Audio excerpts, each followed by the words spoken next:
So I just finished Mark Twain's book, How Not to Get Rich. There's something that I want to share with you that I didn't expect as I was reading the book. I don't think you're going to either. So stay tuned on this Finance Friday.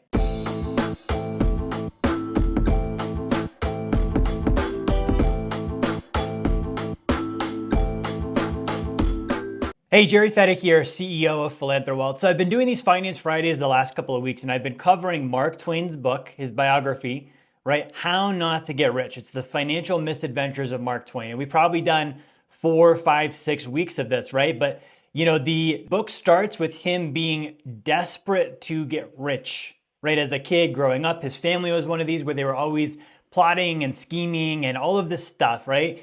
And his dad had bought 30,000 acres of land for the family and was basically like, hey, hang on to this. One day it might be worth something. And the entire book, Mark Twain is, neglecting this. And so he's got this land, doesn't pay attention to it, right? He, becomes a famous author. Really, he disregards that too. Like the basic things that build wealth are the things that he overlooked. And so, the book is just littered with bad business decision after bad business decision, speculative invention after speculative invention, trying to get other people involved in his bad decisions that he didn't, of course, know they were going to be bad decisions. But anyone with a non-emotional attachment could look at it and be like, that's a bad decision, Mr. Twain. And so the whole book is just full of this. And we get to the very end of the story, right? And he had just started working with this guy named Rogers. Rogers was an associate of Rockefeller. He developed this relationship with Rogers. Rogers helped him file bankruptcy and kind of climb his way out of financial ruin through some of the different, strategies that Rogers came up with in this story that we're reading about with Mark Twain. And it's so funny because even after that, Twain went back into bad business decisions, right? And so this all kind of wraps up with Mark Twain, finally realizing like he's gone broke. He filed bankruptcy. He owes a bunch of people money that he, filed bankruptcy. So now he's not having to repay them on the same terms, if at all. And he's kind of got this pressure from, his wife and for his reputation of like, hey, you need to actually help and pay these people back. Right? And so what happens is he goes on tour. He goes on tour as a speaker and as an author and as a comedian. And going on tour was something that he knew how to do. It paid very well. He was very good at.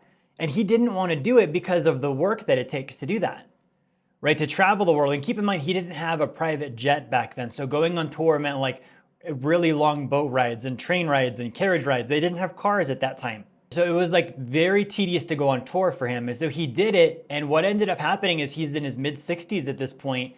And, he talks about how he started feeling younger again, rejuvenated.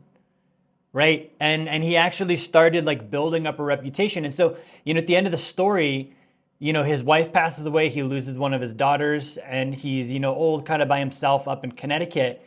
And he got to the point where, he had a couple of brands and companies that worked okay, like his publishing and his books. Right. But it's funny because the main thing that did well for him were the investments that Rogers made for him. Right. And these were like boring blue chip stocks, dividend paying stocks of big companies. That's what this guy put together. And that's what ended up building Twain's wealth and giving it a foundation. Next, I don't want to interrupt you too long. I just want to give you a free offer for my book, The Blueprint to Financial Freedom. If you go to jerryfetta.com/B2F promo, you can get the book now. I'm going to let you get back to the video. And so at the end of the book, Mark Twain does end up in the top 1%, but he has a couple of quotes that he shares. And one of them is, if you want an example of how to succeed in business, do the opposite of me.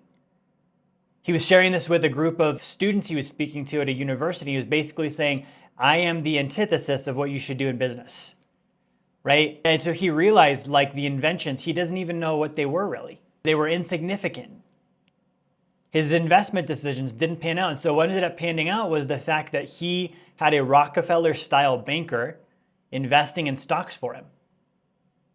Okay, the other piece of irony is that land, the land that he had in his family since he was literally a child, 30,000 acres of land, right?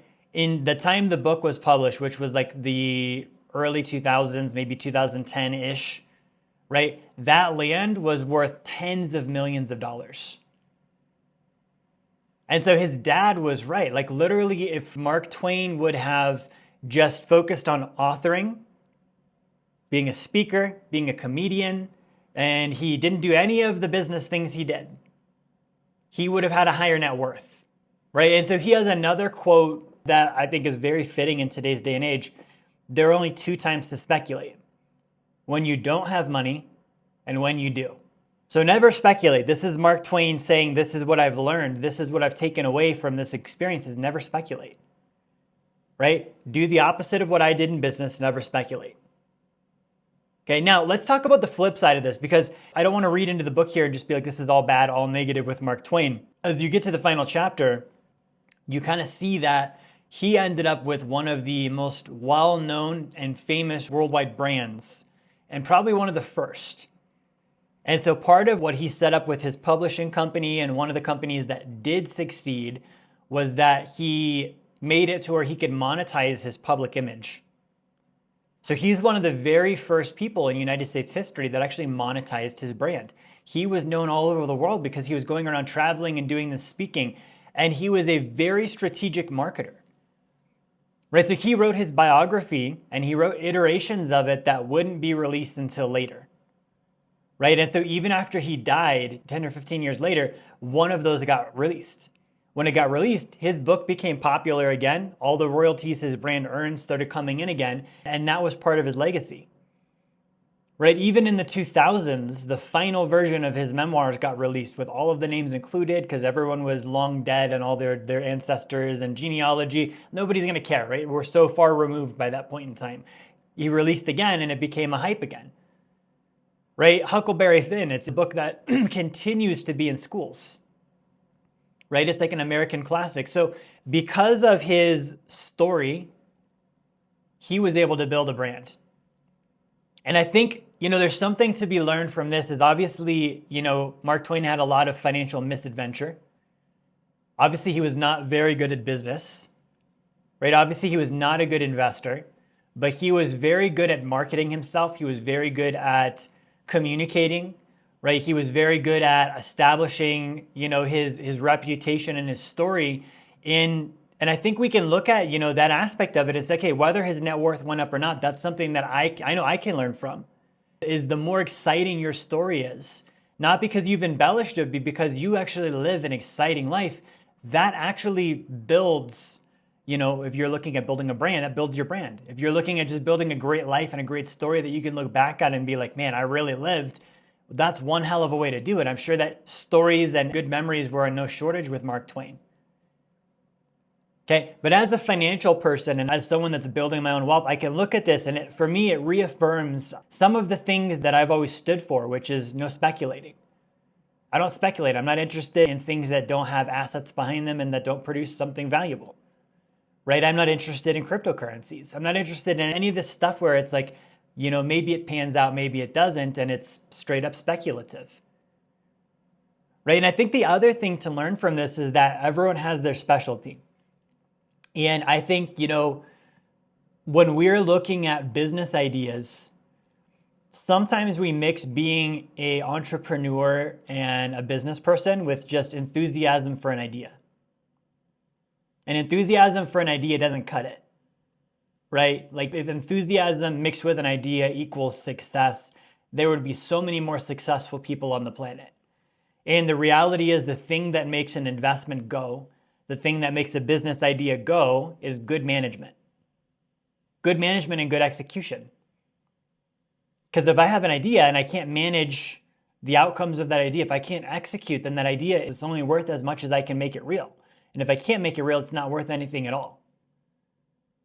Right? And so Mark Twain is a classic example of someone that had a lot of enthusiasm for ideas, but very poor execution. Very poor administration, very poor management. He was not a good business person.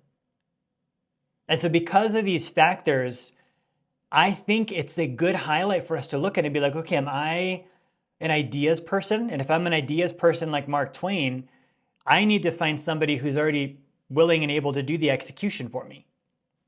Hey, what's up? Jerry here. I just wanted to give you another reminder. Grab my book, Blueprint to Financial Freedom. It's going to be one of the best books you have ever read on finance. I can promise you that. You're going to love it. It's also a free offer. So if you go to jerryfetta.com/B2F promo, you can get that now. And that might be a partnership or something like that. You know, the other thing too is like some of the things, he wasn't even the ideas person. He's working on this printing press. That wasn't even his idea. Right? Someone else invented that. So then it's like, okay, if I'm an investor, you know, as an investor, I've got to be able to play devil's advocate. I need to look at things and find out why I shouldn't invest in them just as much as why I should. And so when I romanticize an investment like you saw Mark Twain do in this book, it really creates excessive risk. Like I'm putting myself in a position where I am selling myself on the investment rather than, you know, letting it stand on its own two legs. And I never sell myself on an investment, right? I look at like the actual facts. What can I see? What can be inspected? What can be proven?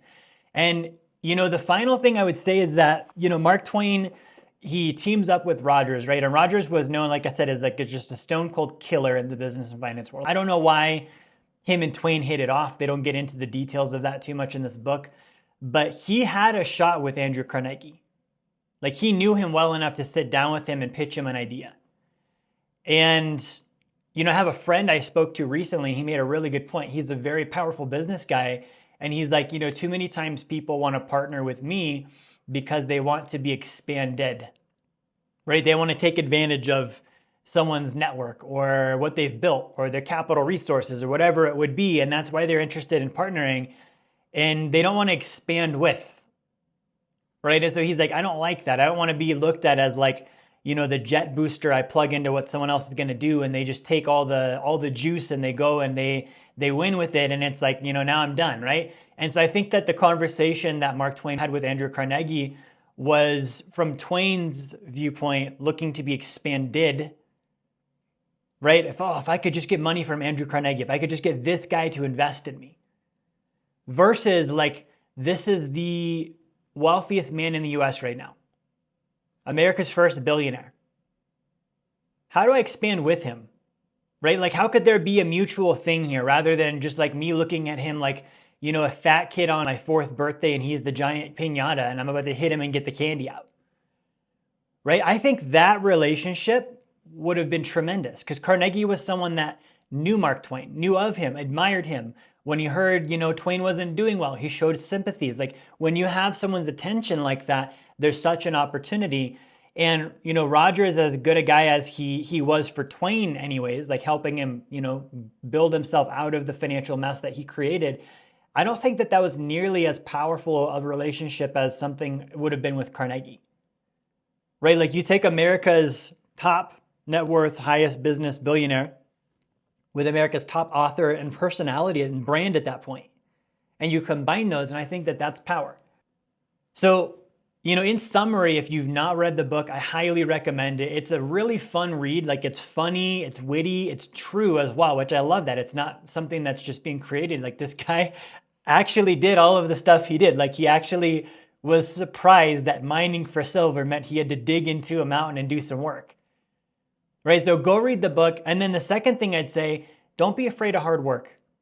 Do not be afraid of hard work. If Twain would have embraced two things, which was hard work and the things he was good at, and just married those two together and ran with it for 20, 30, 40 years and still had adventures because he needed to. He needed to have content to write about. He needed to have stories. He was a mischievous, adventurous guy. He was going to have adventures no matter what. But he probably would have lived a life that's a little bit more something we could follow, right? Rather than being that wealth founding father where we're like, and this is the example of what not to do. Okay, so with that, enjoy the book. Thank you for watching. Like, comment below if you have any thoughts or questions, and turn on your notifications, subscribe to the channel. I'll see you on the next Finance Friday. Hey, this is Jerry Fetta here. I want to thank you for watching my video, watching my content. I hope you enjoyed it. If you would like to learn more about the Blueprint to Financial Freedom and how you can achieve passive income that exceeds your savings, your expenses, your taxes, your generosity, and build wealth like the top 1%, I want to encourage you, grab a copy of my book, The Blueprint to Financial Freedom. You can go to jerryfetta.com/B2F promo, or you can click the link in the description of the video here. The copy is free. You cover your shipping. We'll send the book out to you, and we'll send you an email with a bunch of great bonus material also for free. Get the book, subscribe to the channel. I'll see you on my next content.